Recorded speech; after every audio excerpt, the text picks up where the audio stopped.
Many people credit the multi-billion industry known as Apple to release the first touchscreen to the mass public with the release of the iPhone in 2007. However, in 1965, many years before 2007, E.A. Johnson published The Mechanics of Touchscreen Technology for the Use of Air Traffic Control. Then, Dr. Sam Hurst, professor at the University of Kentucky, first introduced what is known as Elographs, or non-transparent touchscreens.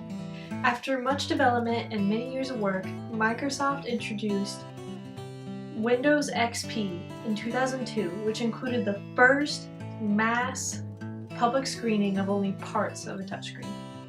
Still, to many citizens' dismay and only slight misunderstandings, Apple unveiled the first complete touchscreen to the public with the release of the iPhone. In 2014, students now have more opportunities to access online learning through their touchscreen phones, tablets, and computers. If you want to be more up to date with these ever-changing times, just listen to these most useful education apps that students use every day to strive further and find their passion in learning. As a fellow student of Louisville Independent School District, which has spent over $11.7 million on technology alone since 2008, is eventually allowing every single student to have access to an iPad with also access to the internet, and therefore unlimited knowledge within their grasp at all times. Seeing as schools change from allowing no personal technology at all to schools that allow any technology, of course with limitations. I mean, goodness gracious, now you can check out a MacBook as if it were a library book. Through this, I have realized pros and cons to this online learning through the available touchscreen applications such as the calculating Wolfram Alpha, communicative Google Drive, and the incessant but prompt calendar. To be honest, certain applications saved my grade in my Calculus 1 class. Yeah, all it did was give you the answer. You basically just cheated. And the best part is, you just admitted to it. No, it didn't. Liar. Well, I mean, the answer was always there, but it gave me the specific steps into how to solve it. I didn't use it to complete my homework. I only used it when the teacher was unavailable and I was completely stuck. Dumb chain rules.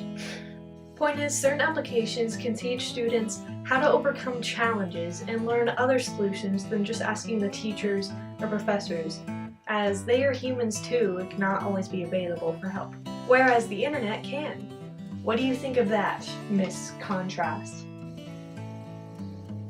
Oh, what? You were talking to me? I stopped listening. I mean, apparently there was a fight in the cafeteria and Dominic lit a pizza box on fire? Twitter, you're so entertaining. Good little bluebird. But you're not paying attention in class, and relatively to me at all. Yeah, I'm bored. My parents call it, ADHD?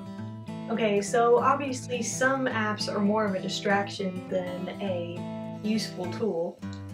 Not true. I get news faster than you do. Did you know that the UN called a 5-hour strike in the Gaza Strip and both countries agreed for once in their history? Ew, okay, I'll give you that. Anyways, moving on. I also quite often use Google Drive, so I can edit documents in PowerPoints, while others could do the same at the same time and on the same document. Using this tool, I can submit documents directly to the teacher. And long drawn-out projects can be finished faster with more people. As they say, more hands make light work. Yeah. You also forgot to mention that you made an Excel spreadsheet showing who had the highest score in Flappy Bird. True, but it was a fast and easy way to communicate with other people and start a school-wide competition. Furthermore, I often use the calendar application to keep me track on quizzes, tests, and meetings. especially no warning meetings such as National Honor Society. See all the dots? Look at them! It's insane! Each one of them represents an individual quiz, test, or meetings. Let alone, most people even have more dots on their phone because they use their phone as their alarm clock. There's another one! I always remember setting my phone to go off right as school ended to remind me of stuff that started right after school, such as going out with friends, doctor's appointments, or even group project assignments that I always tend to forget. It would pop up on my screen as soon as the school bell rang. Perfect timing, I know. Literally, my phone organizes my life. Hey, so why are you quiet all of a sudden? Shh, I'm focusing. These plants are not going to defeat the zombies by themselves. How does this relate in any way to my calendar notifications? Oh, I get notifications of the game for when I can win extra points by playing and defeating certain creatures at certain times. Act like you haven't played it before. Well, I guess notifications are good for anything, no matter how trivial the use of the application may be. You being judgmental? This app has taught me how to keep organized so I can survive. By the way, you almost killed me there. Well, I guess that is true. Applications can seem a distraction, but like most anything can teach something, anything, including management. To conclude, applications can be used in a rather extreme term for good or for evil. Students can actively use the mathematical Wolfram Alpha, social Google Drive, or punctual calendar, or they can choose to use distracting applications such as the news type Twitter, competitive Flappy Bird, or timely Plants vs. Zombies. Now go, my little bird, and play and learn from your touchscreens and find what interests you and helps you. You have more access to information and knowledge than any generation before you. You need to use this opportunity to help the world grow and make the world a better place for everyone.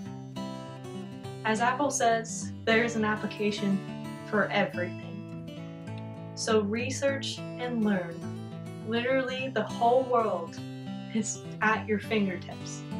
In Disney's words, it's a small world after all.